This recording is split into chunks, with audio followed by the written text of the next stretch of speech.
Bali has a new governor, and India is the biggest tourism investor in Indonesia. Stay tuned for details.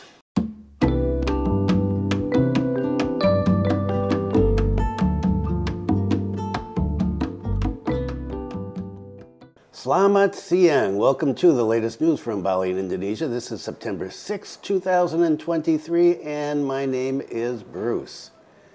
And what's the weather like today? Hot and sunny. Well, not that hot actually. It's only 28.2 degrees Celsius right now in Kampung Bugis, 68% humidity, and 7.4 kilometers per hour wind speed. And it is really, really sunny and dry, and we're going to get to that. So stick around to the end and hear about what's happening with water in Bali. Okay, let's get right into it. Term of office ends tomorrow. Well, that was actually a Monday.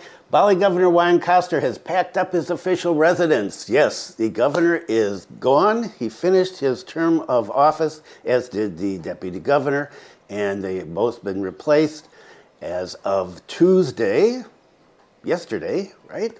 And we now have an acting governor who will be acting governor until next year when there are the regional elections for governor in November of 2024. The new governor is Inspector General Sang Made Mahendra Jaya, and he is already in office. So this is his, I guess his first day. He came in yesterday, and so he is taking over today. And the governor said that he's going to go back to his hometown now that he's done working in his official capacity. His hometown is in Sambirenteng village in Tejakula, up here in Buleleng. He is a Buleleng native, and he was born in Singaraja. The governor advised the new acting governor to carry out the tasks that have been decided. In other words, just do what I've set in motion. Don't get inventive. He said, implement what has been decided. The governor was elected September 5th, 2018, so his 5 years are up. Before becoming governor, Koster served as a member of the DPRI from the PDIP party from 2004 to 2018. Before he entered the world of politics, he was involved in the world of education, which always surprised me about why he let the schools be closed so long. But, well, that's a different story. Koster was a researcher at the Research and Development Agency of the Ministry of Education and Culture from 1988 to 1994. He was also a lecturer at several state and private universities from 1994 to 2004. He became a figure in the Hindu community, having served as Deputy Secretary General of the Indonesian Hindu Youth Association. In the 2014 elections, Koster won the largest vote holder. He was the largest vote holder in Bali electoral district with 260,342 votes. And he was born in 1962, same time around as my wife. He completed the first 12 years of education here, graduating from Singaraja State High School in 1980. After that, he moved on to Badung, studied at the Badung Institute of Technology, and graduated in 1987 with a bachelor's degree in mathematics. Then he earned a master's degree in management from the International Golden Institute of Economics, 1995, and a doctorate from Jakarta State University in 1999. And I'm sure we are not going to hear the end of Koster. He will be running for re-election next year, and several political parties have already come out in support of his second term. And the local news has been filled with many political figures and figures in the business and tourism community congratulating him on his work during the last 5 years in pushing Balinese culture, including, of course, his famous push for arak. So let's see what our new governor has in store for us for the next year. And good luck with Koster in his year of, well, probably semi-retirement. Okay, on to the second major story, which is Creative Economy Minister Pak Sandiaga Uno, who else says India is the biggest tourism investor in Indonesia.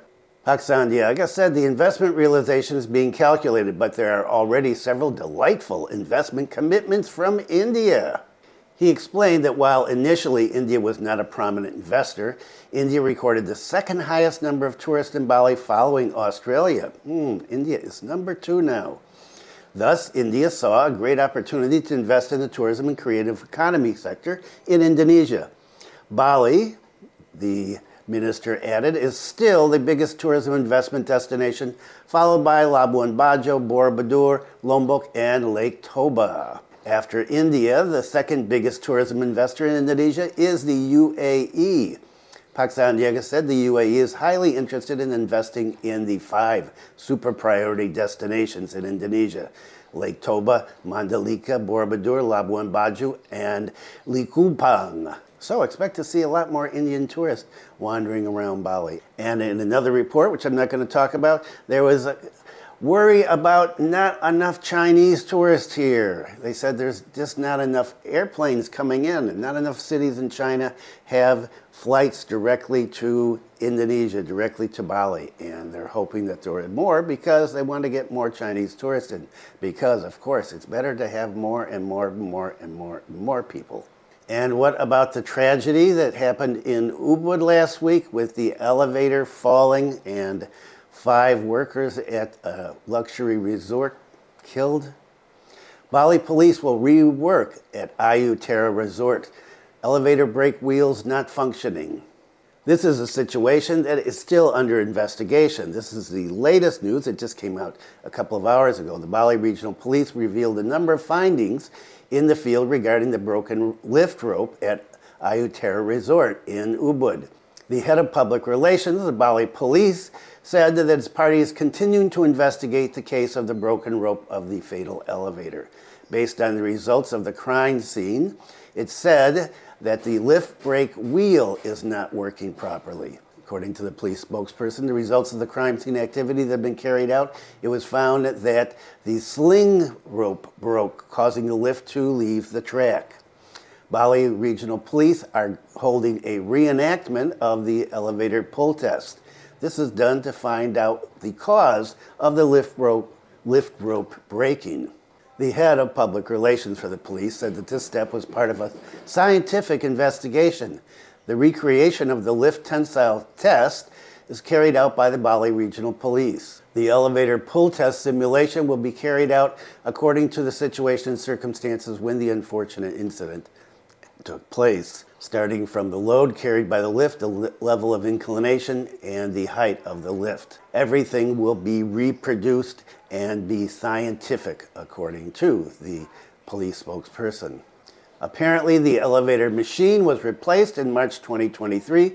Despite the replacement of the machine, the elevator has been in operation apparently since 2019. According to information obtained by the TKP, the elevator was installed in 2019 and the resort has been operating since 1997. As of yesterday, the police have examined dozens of witnesses. These are employees of the resort, elevator contractors, and expert witnesses. Apart from that, a team led by the Bali Police Criminal Investigation Directorate is also currently combing the crime scene, collecting evidence. They're looking to see if the operation of the elevator meets standards or not. According to the latest fact in this story, when the incident occurred, the elevator was without an emergency brake. The examination focused on the cause of the sling rope breaking. According to field facts, there was only one sling rope there when the incident occurred. This is very different, according to them, from the start of lift operation in 2018 when there were 4 sling ropes. This means there was no emergency brake and there was only one sling that broke, and so the brakes were not functioning. The resort carried out large ceremonies yesterday. The aim is to calm the spirits of the victims and to appease the supernatural guardian figures in the area who have been disturbed by the resort's development process. Jero Mangku Inyoman Swastika explained that the ceremony was not only to redeem the spirits of the victims, he said it was also to make amends for mistakes that were made during the construction of the resort. Because during the construction of the resort, 2 large trees were cut down without asking the owners, the supernatural owners, permission. So with these ceremonies, Pactaro said he hopes that the hotel will not be disturbed again. And more on this. Victims of the deadly lift tragedy in Ubud received BPJS employment compensation. Families of the victims of the elevator tragedy at the resort have received compensation from BPJS and the management of Terra Resort. Total compensation for each fatality was approximately 200 million rupiah. The details of the compensation provided by the resort management amounted to 40 million. While compensation from BPJS employment, the individuals received anywhere from 158 million to 166 million, plus the 40 million from the hotel. According to Tribune Bali's observations, before receiving the compensation, the recipients had to sign a document, and it contained a clause which stated that the family accepted this incident as a disaster and would not prosecute the management. But related to legal entanglement, that's the police. And so, as I mentioned in the previous segment, the police are currently investigating and running simulations to find out exactly what happened and whether or not this is due to negligence. The resort said that they will fully cooperate with the investigation and that everyone in the hotel and the resort will be available for the police to interview. So we'll keep up on this and see what happens. What's the final decision by the police as to who is, if anybody, is responsible for this. Okay, on to something a little more pleasant, although it's already caused some controversy on social media. Plans to increase tour tickets need study. A number of tourist attractions in Tabanan are planning to increase ticket prices in 2024. In line with this plan, the Tabanan DPRD asked for a more thorough study.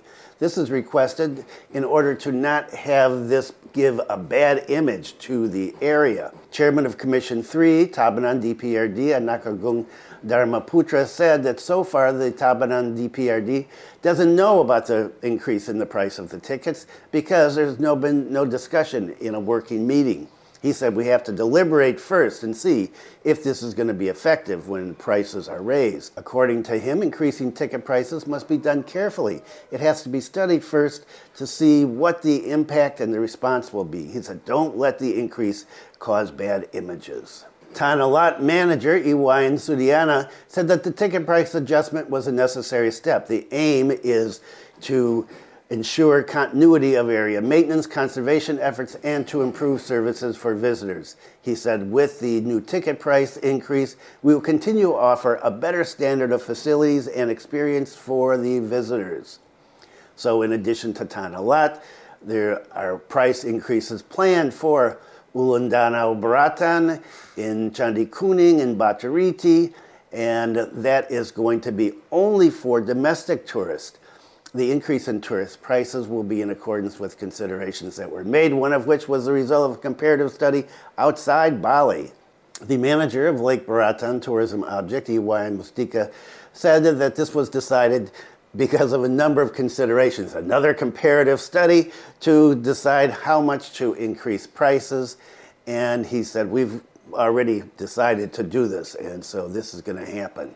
The manager said, we think the ticket increase of around 30% will not interfere with the number of visits to Lake Baratan. And we'll have to see. So what about the golden visa? Well, Indonesia has issued the first golden visa for ChatGPT's CEO. The Directorate General of Immigration issued a golden visa for the World Figure subcategory with a 10-year period of stay for Samuel Altman, the CEO of OpenAI, the company behind ChatGPT. Altman became the first foreigner to hold Indonesia's golden visa after its promulgation at the end of August. He received the visitor as he's included in the category of internationally reputable people deemed able to have a positive impact on Indonesia. There are several categories to the golden visa aside from basis of investment, namely golden visas given to figures with an international reputation that are able to give a positive impact to Indonesia, according to the Director General of Immigration. He said that in order to acquire the golden visa this way, one has to be recommended by the central government agencies. Last June, Mr. Altman visited Indonesia to share his knowledge on artificial intelligence. With the Golden Visa, the Director General hopes that Altman can contribute to the development of artificial intelligence in Indonesia, and maybe just intelligence in general. As a Golden Visa holder, he will enjoy several benefits, namely priority service at checkpoints at the airport, a longer period of stay, facilitated entry and exit to Indonesia, and no need to submit for a limited stay permit. According to immigration, issuing the Golden Visa to Altman is one of the concrete steps to boost the artificial intelligence ecosystem development in Indonesia. The Director General said the government will spread a red carpet for him as a reward for the resources he could give to Indonesia. And so we have our first celebrity, important person who's gotten the Golden Visa. And will he use it? I don't know. We'll see. Okay, and so the weather has been great. It's the dry season. We're heavily into the dry season. In fact, we're starting to move up towards the wet season now. And so we've been in the dry season for a number of months. And one of the problems with that is water. Yes. There used to be a lot of talk about water crisis before the pandemic. I haven't seen much about it since the pandemic. Here in Paradise, a lot of people don't have water anymore, or it's difficult to get it. For example, me, I haven't taken a shower yet because not enough water pressure, because too many people using water and not enough water left. And what about in Karangasem? Water debit in 6 reservoirs shrinking. Dry season threatens Karangasem. The head of the Irrigation Division of Karangasem PUPR, Spatial Planning Public Works Service, Imade Wiguna, said that Karangasem has 18 ponds. Of that number, 6 have less and less water, and 2 reservoirs are not filled with water at all because they're in the repair stage. The volume of reservoir water has decreased a lot because he said it's been distributed to the community. 2 reservoirs without any water at all. One is located in Abang and the other is located in Tulamben. Meanwhile, 4 other reservoirs have water that's decreasing and they're almost dry. The reservoirs have not contained water for quite some time because there's been no rain. So far, the reservoirs have relied on water by tapping rainwater from the slopes of Mount Agung and channeling it into the reservoir. There are 18 ponds in Karangasem that are still functioning. And so Karangasem is having some water problems. And up here in Buleleng, well, here we get our water from Mumbul, and I don't know if it's getting low or not. I haven't been over there to check. Well, I can't really see and tell anyway, even if I went over there. But I do know that our water pressure during the days is really low. If I want to make sure that I've got enough water to take a shower, I've got to do it, test it during the day, because sometimes I guess people just stop using water and we'll have enough pressure to get up to the 2nd floor. Otherwise, I have to do it at night when everybody is asleep. Okay, this is one of the problems that tourists are not familiar with here. And so I mentioned we're having some problems here. It's not just here. Bali Police distribute water to Sambirenteng. In order to come water difficulties that have fallen on Gretek Hamlet in Sambirenteng village, the Bali Police have distributed clean water to the villages in the Tejakula area, so it's over there to the east of us, and they've distributed as many as 5,000 liters of clean water to meet the water needs of a number of families. In addition to distributing clean water to residential areas, the police also provided social assistance in the form of basic food packages. A police spokesperson said, "We are deploying a tanker unit containing 5,000 liters of water for clean water assistance at this time. Additionally, we passed out over 100 basic food packages." He said the distribution of clean water is a form of police concern for people who really need clean water assistance, because it's known that over the last few months, people have had difficulties accessing clean water. He said, "We will distribute water based on residents' requests regarding their needs." So, as much as I don't like the wet season, boy, we need some water. We need some water. We need some rain. And let's finish up here with something that's interesting. Badung Regency government wants to move Kerobokan prison so it doesn't disturb tourism. The Badung Regency government plans to relocate the prison, often known as the Hotel K, to some other place that they have not discussed. They said they want to build a parking center in the city park on the former prison land. The regional secretary of Badung is preparing a new location, but he said it's still being discussed, so they're not going to talk about it. And of course, you know, there's going to be a lot of people who would not be happy if they've got a prison that moves into their neighborhood, NIMBY. The area where the prison now is, well, for foreign tourists. It's an area for foreign tourists, and so it's said that the prison disrupts the tourist atmosphere there. Apart from that, moving the prison to another area will provide a calm atmosphere for the inmates. The transfer of the prison can also reduce traffic congestion around the prison. Previously, the deputy regent of Badung planned to move the prison in 2012. The reason was that the prison is too close to accommodation for domestic and foreign tourists, but that did not happen, and so it is up for discussion again. Where they're going to build it, I don't know, and wow, it's going to take a lot of money to build a new prison, I would guess. So this is something interesting to see.